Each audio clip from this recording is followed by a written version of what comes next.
Hey everybody, it's Dr. May.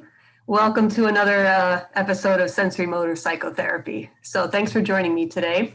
We're going to get a little scientific, but don't be scared. We're just going to break down in a very basic way some of the main structures in the brain. And you'll find that understanding these structures in your brain better will actually help you understand yourself better and the way you operate. So it's kind of, it puts everything into a different perspective and helps you see yourself through a different lens. So it's kind of an interesting lesson. I hope you like it. So here we go. Sorry, a little slow today, as often it is. It's coming up, I think. There we go. Okay, so this one's called the Triune Brain and Information Processing. Okay, so if you think of the root tri, T-R-I, it means three. Right? So like tricycle has three wheels, right? So triune brain means there's actually three different main sections in our brain. So we're going to go over what those three sections are and what they each do, and then apply it to ourselves, okay? And they each have a different way of processing information. So that's basically what that's about. Okay, so what is the triune brain? Okay, so see this diagram here. There's basically three parts to our brain, right? It's actually not just one big bowl of Jell-O that's kind of jiggling around there, like one of those brain Jell-O molds, you know? There's three different parts. So the reptilian brain is just like a nickname for it because that brain stem part, like on the bottom where that red line is like the oldest part of our brain, so to speak, because reptiles have the same type of brain, but that's all they have. Okay, so that brain's mostly involved in survival and trying to like basic body functions and stuff like that. But we'll talk about more about that later. Then the limbic brain has the amygdala, which you may have heard of, and that's the emotional brain. So your emotions are basically centered in the limbic brain. Okay, and that's nicknamed often the mammalian brain because mammals have that part of the brain. So mammals have a reptilian brain and a limbic brain. Okay. Then higher, more developed species, including humans, obviously, have what they call the neocortex. So the root neo means new. So this is the newest part of the brain in terms of like, you know, evolution over time. Okay, so certain species have that, such as like monkeys and baboons, but it's not as developed as it is in humans. In humans, it's the most developed. Okay, so that's what they'll say is like the rational or the thinking brain. All right, so each brain has its own point of view about the world, its own way of perceiving things and processing information. And ideally, they would all work well together, kind of like one well-oiled machine. But sometimes due to significant life events, such as trauma or problems with attachment relationships, such as, I hit the mouse on accident, significant relationships with your caregivers and others in your life, it kind of makes the brain get a little bit out of sync and they don't work as well together, those three parts, and they get out of harmony. So we could still do things though to repair those connections and help the brain work better, right? And sensory motor psychotherapy offers some skills that will help us in that process. All right. Okay. So remember from the last couple of lessons, we started to talk about the 5 building blocks. Okay, so like I said, this is going to be strung throughout a lot of different future lessons in sensory motor psychotherapy. So here it is again. Okay, so here I'm going to show you how the 5 building blocks coordinate with these 3 different sections of the brain. Okay, so the thought building block goes along with the neocortex, or the newest part of the brain, the thinking brain. Okay, the emotions go along with the limbic brain, which is the mammalian emotion part of the brain. And then the other 3, there's 3 on that bottom reptilian one. Who knew, right? So the reptiles have the 5 sense perceptions, body sensations, and movement. So all that is taken care of mostly by the reptilian brain, right? So just like if you think about these building blocks and we want the building blocks to work in harmony, we also want the 3 parts of the brain to work in harmony, all right? Okay, so let's go over these in a little more detail so we can better understand what each brain does. Okay, so as I'm going through it, think about like how this is kind of played out a little for you in your life. All right, so we have the reptilian brain. So we have a cute little picture of a reptile holding a brain there on the left. I thought he was kind of cute, so I threw him in there. So again, this has to do with like sensory motor or body processing. Okay, so sensory motor psychotherapy works a lot with the functions of the reptilian brain. So this is fully online and developed when you're born. So you come out of the womb with a reptilian brain that's ready to go. Okay, so and it operates 24/7, whether if we're sleeping or awake. Okay, and why is that? Because it's mostly basic survival functions, right? So if we look at the picture, fight, flight, or freeze, so those are some of our key survival functions. And the reptilian brain has a big role in that, right? So when we're threatened, we try to use mobilized responses such as fighting back or running away. And if that doesn't work, we freeze. So we could be revved up and frozen in a kind of a stiff way, or we could kind of fold and collapse and be like that, okay? So let's give some examples of this. So reptilian brain has to do with the startle reflex. So if you hear a loud sound and, right? So we talked about that a couple of lessons ago. Crying for help, fighting, fleeing, freezing, feigning death, right? Like I was saying. Also, fighting can sometimes come across as competition, aggression, domination, or even sometimes a compulsion to hoard resources. That's not necessarily fighting, but it's definitely a survival mechanism. So the reptilian brain has to do with that. So if you're a bit of a hoarder, like it's hard to throw some stuff away, it's a little bit of a reptilian brain going on.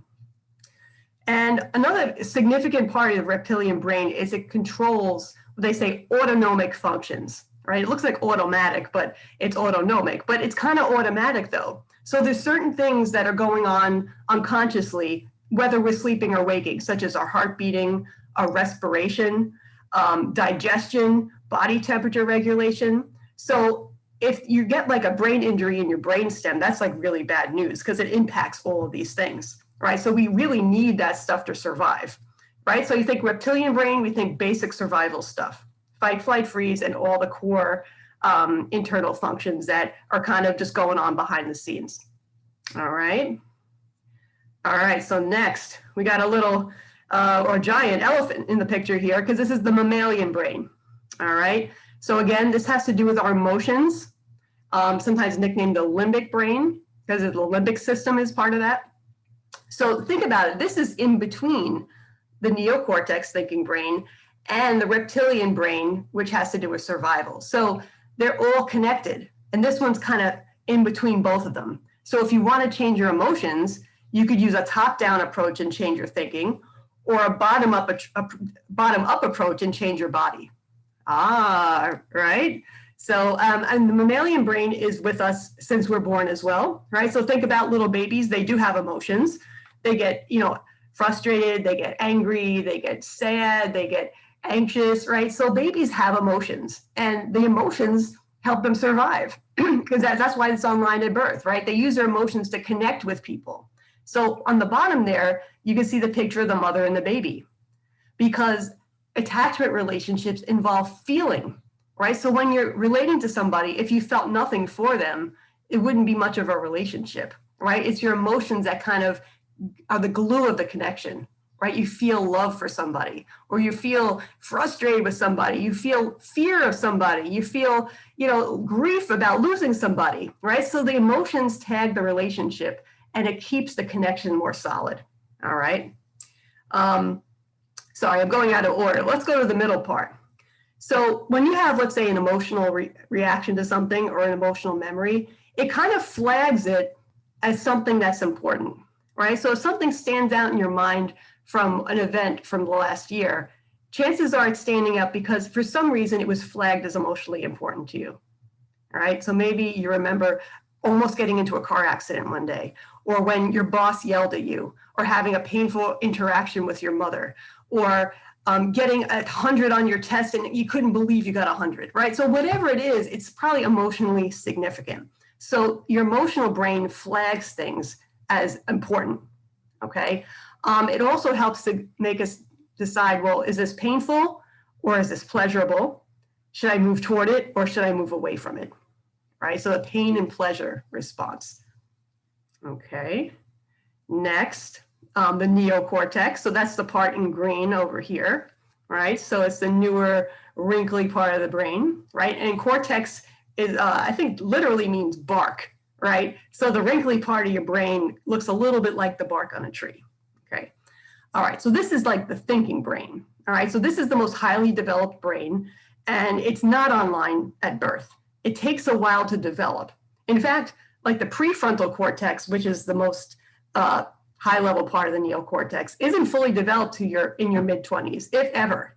So it takes a while, right? That's why little kids are much more impulsive and all that kind of stuff, because their neocortex isn't available yet, okay? So I'm going to read off the key functions of them, all right? I mean, this could be like a lesson in itself, but I'll just give you the gist, okay? So it has to do with reasoning, with self-awareness, being able to reflect on yourself is part of that function too. Abstraction, declarative knowledge, it's kind of like declaring certain facts, like we talked about declarative memory, right? It's kind of like being able to list certain facts that you could recall and know. Clear thinking, distinguishing cause and effect, right? So it has to do with sequencing and planning ahead, knowing what caused what led to what triggered what, okay? Processing things that happen, kind of thinking it through and understanding it, making plans for the future, realistically anticipating the future, all right? And that's really important in being able to cope well. Social judgment, so being able to read people and know how to act in different situations, decision-making, problem-solving, and of course, the sensory motor psychotherapy skill of directed mindfulness, right? So mindfulness is a higher level skill that not just any animal can do, right? We have to be able to think and choose to put our attention in certain places, such as the 5 building blocks, right? So all these things have to do with the neocortex. All right, but there's more, okay? So we could actually split this into left and right hemispheres. So you might have heard of this before, or you might have just in general conversation heard people say, well, I'm much more left-brained, or I'm much more, she's much more right-brained, right? So what does that mean? So if you're right-handed, your brain is likely split in this manner. If you're left-handed, it might be the reverse, right? But for the sake of clarity, we'll just say these are generally the left and the right, okay? So as you can see, let's look at the picture of the brain here. So on the left, it looks like a whole bunch of math mumbo jumbo, things I learned in high school that I don't remember anymore. So the left brain, as you could probably guess, is the much more logical brain. So think left logical, okay? It's more rational, detail-oriented, analytical, analyzing things, figuring out the facts. Explicit means like, you know, like specific conscious facts. Linear, meaning things going in a certain order in a certain sequence, step 1, step 2, step 3. Language, right? So you have some different language centers in your temporal lobe on the left side. And it's not fully developed at birth, right? So as you can probably guess, little babies don't have all these skills. So it takes time to kind of grow and develop this left hemisphere. On the other hand, the right hemisphere is available at birth, okay? But because as you can tell, it's a little bit more abstract, it's more artistic, it's more feeling wise, it's more poetic, it's more creative, all right? So, you know, when you're young, you still have some of this, but it's not fully developed yet. Well, it continues to develop as you go on. So this one's more intuitive, right? So going with your intuition, your gut feelings. It's more holistic, like seeing the bigger picture about things. Creative, you know, coming up with new ideas, seeing things in new ways. Artistic, which is all about that as well. Implicit means it's kind of like not upfront and, you know, really clear. It's kind of like in the background, a little more unconscious, a little bit more subtle. Non-linear, so it's not about step 1, step 2, step 3. It's kind of like you might see things like, you know, a little out of sequence or a little bit more picture-wise. You know, you might be like a visual person. You might symbolism and metaphors and, you know, things representing other things, right hemisphere. And again, you know, it's kind of online at birth and starting to be available to us then. Okay, so what's this big arrow in the middle? So it's important, as you might guess, that the left and the right hemispheres work well together, okay? So integration is important in our brain. So integration meaning that different parts have their own separate functions, but they're integrated and linked. Okay, and that's what makes a healthier brain. So the corpus callosum is a major area that integrates the brain. It integrates the left and the right hemisphere, okay? So this has to do with communicating with each other, coordinating the functions and consolidating information so that what the left knows, the right, could also know, or the right has a sense about things and then the left brain interprets it and puts it into words, right? So it works well together when the corpus callosum is functioning well. Okay, so as I started to hint before, there's something that they refer to as top-down processing or top-down control. So it literally goes from the top of your brain, right, from the cortex, the thinking part, down to the feeling part of your brain and the subcortical structures. So when I say subcortical structures, it means below the cortex, so below the thinking part. So that's the feeling and the body sensation stuff. So sometimes if you had something like cognitive behavior therapy, or you kind of said, I use self-affirmations, right? You're thinking in order to help control your feelings and your body sensations, right? So a lot of therapy is based on that, if you think about it, right? But the trouble is it doesn't always work. Like sometimes you know something in your head, but you don't really internalize it in your heart, right? So sometimes it's important and it's helpful, but other times it's like there's something that breaks down and it's not always effective, okay? So when we're able to use it effectively, our thoughts could help us override our emotions and our body sensations, right? So let's say I'm about to give a speech and I'm anxious out of my mind. My fear center in my limbic brain is going off the charts, but I'm able to talk myself down and say, okay, you prepared for this, you know what to do, just take a deep breath, just focus on what you have to say, remember everybody's here to support you. Okay, I think I could do it, right? So what did I just do? I did top-down control for my thinking brain to help control my emotional brain so that I could accomplish a task and function, okay? So that's what that part is all about, okay? It could also override body sensations. So let's say, I really need to finish this term paper tonight. I could keep powering through and working even though I'm tired and I want to go to sleep, or even though I'm hungry and I didn't have a chance to eat dinner, I might just keep pressing on, right? So that's also top-down control, all right? So next, okay. So here's just a little bit of fun fact information. So as we talked about in past videos, so our development, including our brain development, has to do with adaptation, adapting to our environment, including the families we were born into, the social environment, the physical environment, So it's the way we kind of get by is based on our earlier upbringing, right? So our brain adjusts to that accordingly, okay? So if we had attachment trauma, if we had regular trauma, our brain also adjusts to that, okay? So it helps us to adapt to positive and negative conditions, all right? And this has to do with the neuroplasticity, which was mentioned in another video, right? So the fact that our brains continue to change based on our situations, and now with new skills and new, resources, it can continue to develop in a positive direction now. So it can adapt to a better environment now if we are in one and we have the tools to do it. All right. So let's talk about how trauma impacts our brain. All right, because at one point our brain might have developed and adapted to trauma, okay, especially our subcortical brains, because those are more survival based, okay?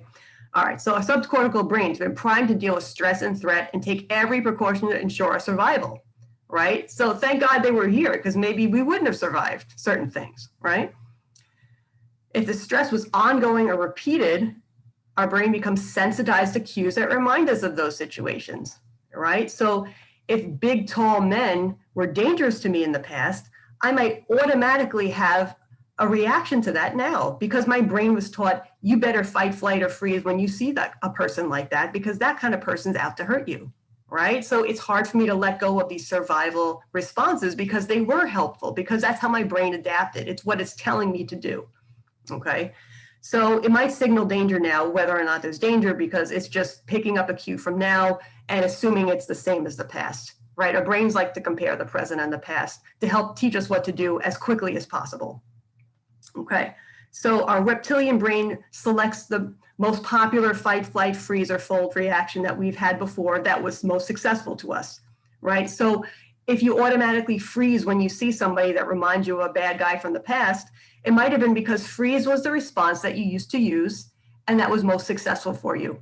And so that's what your brain selects now because it's trying to help you again. Okay. Meanwhile, you might be beating yourself up and saying, what's the matter with me? I keep freezing up. I keep numbing out. I keep dissociating. But guess what? Your brain is just trying to help you, right? We could unlearn that, but it's based in a survival mechanism. But unfortunately, like sometimes, as you know, the ongoing triggering of the survival mechanisms interfere with our life now, right? So we have to try to figure out a way to make them less activated when they're not needed, while keeping them activated when they are needed, okay? Because we still might get into threatening situations for real, and we do want to respond when necessary. Okay, so let's look at our neocortex and trauma, right? Because that brain is impacted also. So when your subcortical brains, your limbic brain and your reptilian brain, right, or mammalian brain and reptilian brain are hijacked by trauma, they're on overdrive because they're the ones that are most strongly designed to protect you from a threat. So what happens is you kind of don't have as much access to your thinking brain. That one goes offline. It works much slower and it could actually bog you down in a situation of real threat, right? So if I was crossing the street and a car starts speeding, I don't want to just stand there and be mindful of the color of the car and, you know, the type of license plate it has and who might be driving it. I just want to run, right? So my subcortical structure was saying, get the hell out of there. Well, you know, my neocortex would just slow me down because I'm overthinking it. Do I really need to move, or how much should I move? Too slow. Let's just get moving, right? So our neocortex is often offline. There's a guy named Dan Siegel, and he does what they call the hand model of the brain. I'm not sure if you've ever seen that. So let's imagine that this is my brain stem, and this is my mammalian limbic system here, and this is my neocortex here.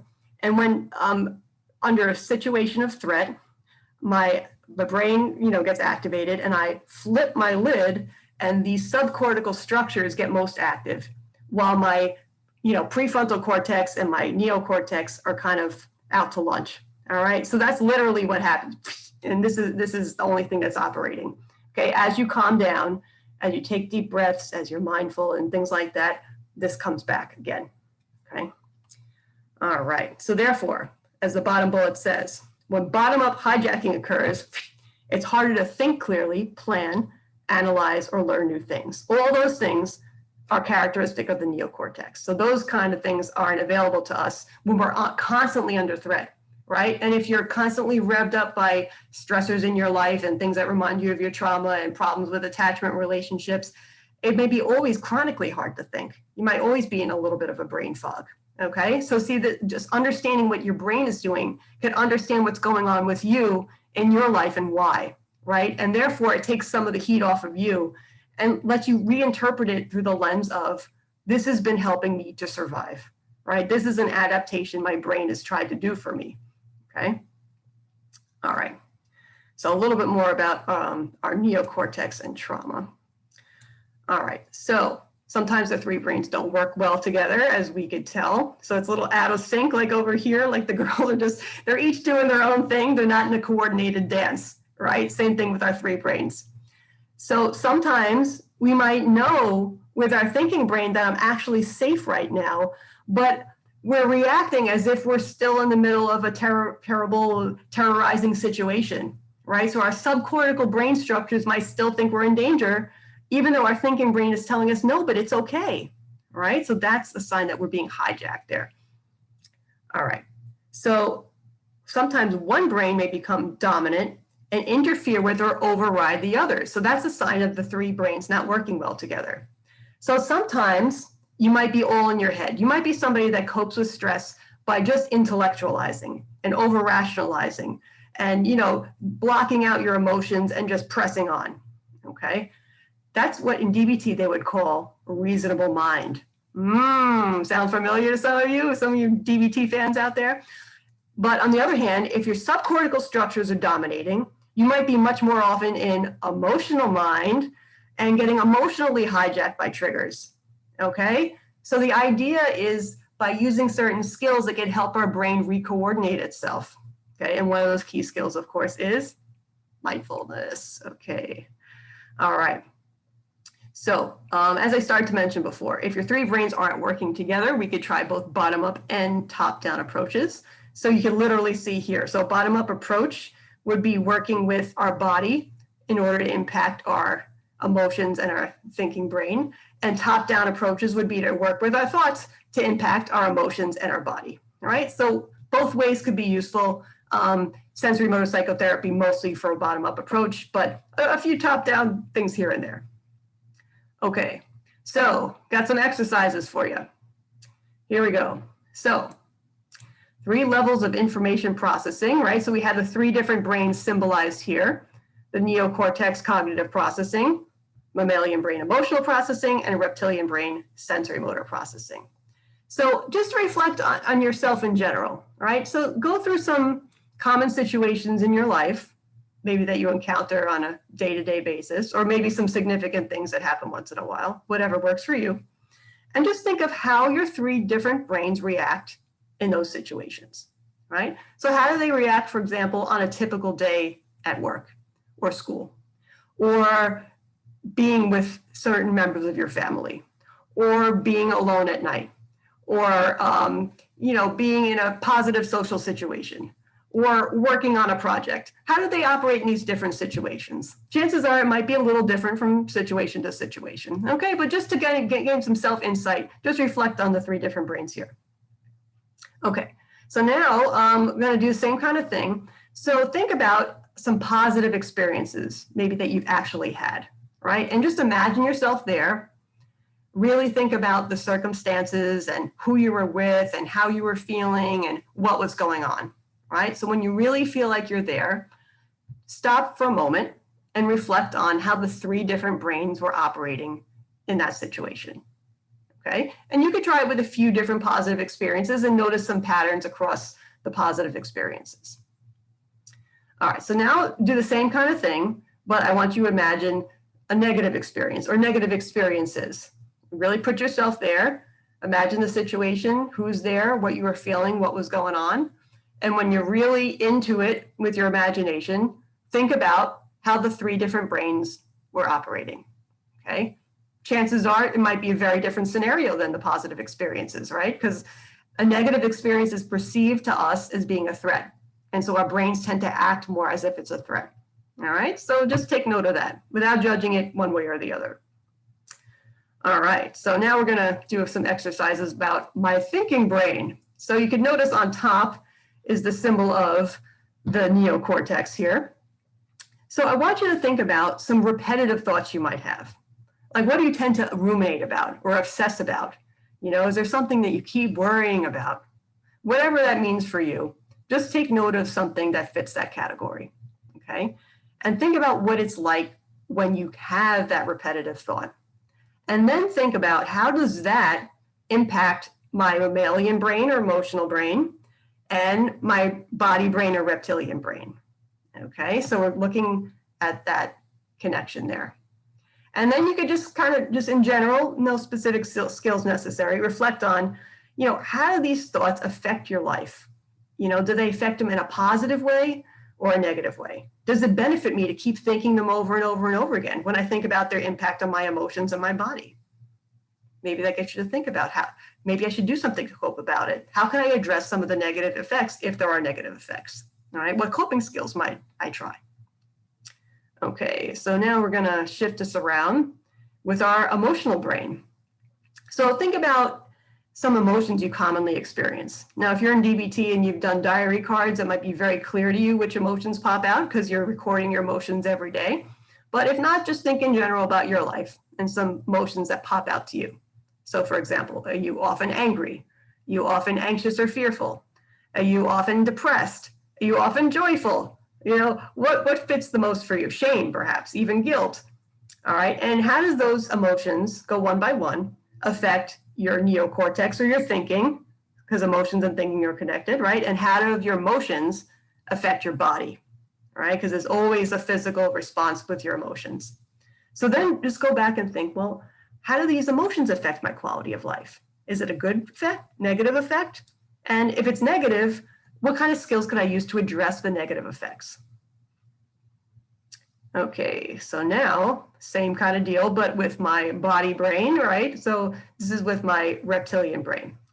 So take note of 3 body patterns you commonly experience. Okay, so that might mean, typical ways of moving. It might mean your foot jiggling. It might mean a certain sensation you often experience, a pain you experience, a type of posture you often have, a kind of a way you walk, whatever that means for you, that jumps out for you. What's 3 body patterns you commonly experience? So while you think about those body patterns, or even like sit in them now, or like replicate them now, how do those impact your thinking? And how do those impact your emotions? All right, because it's all interconnected, right? So then we're going to have the same kind of reflection, assess whether each of your body patterns affects your quality of life in a positive or a negative way. And what steps might you take to address negative effects? Okay, so just some food for thought here. Okay, so this is the last one. So take a look at this little picture here I found. So it's like kind of a gremlin sort of a guy with a whip, and he's on the back of the man who's kind of walking and seeming kind of bogged down by him, right? So when our emotional brain, our body brain is hijacked, it's kind of like that little gremlin's there running the show, right? Another story we often do in my DBT groups is who's driving your bus, right? So when your emotions are driving your bus, it's like when your neocortex is being hacked by your subcortical structures, okay?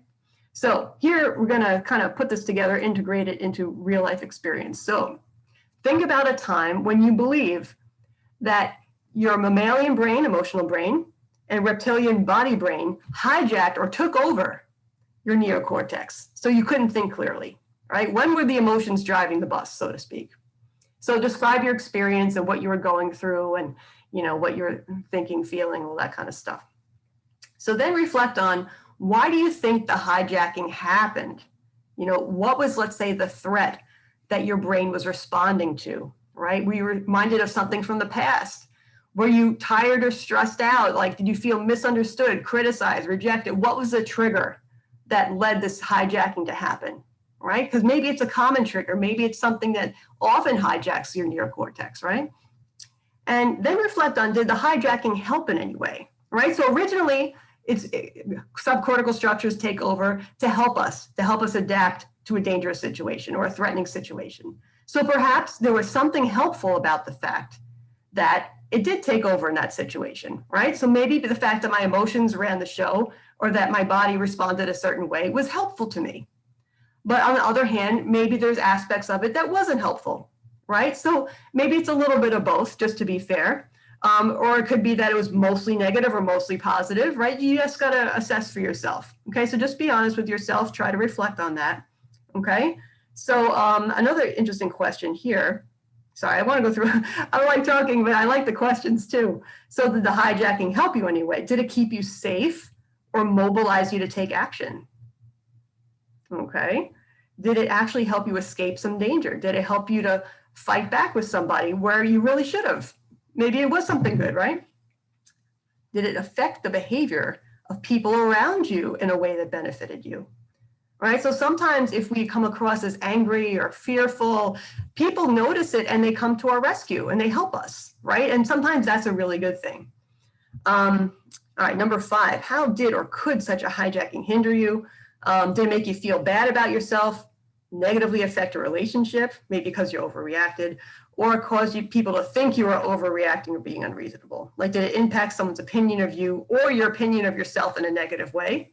Or now, like maybe if I overreacted, let's say I cursed somebody out because my neocortex was hijacked, now I have to go and repair that relationship. Whoops, same person I cursed at is the same person I love most of the time. Oh man, right? So when does it help and when does it hinder?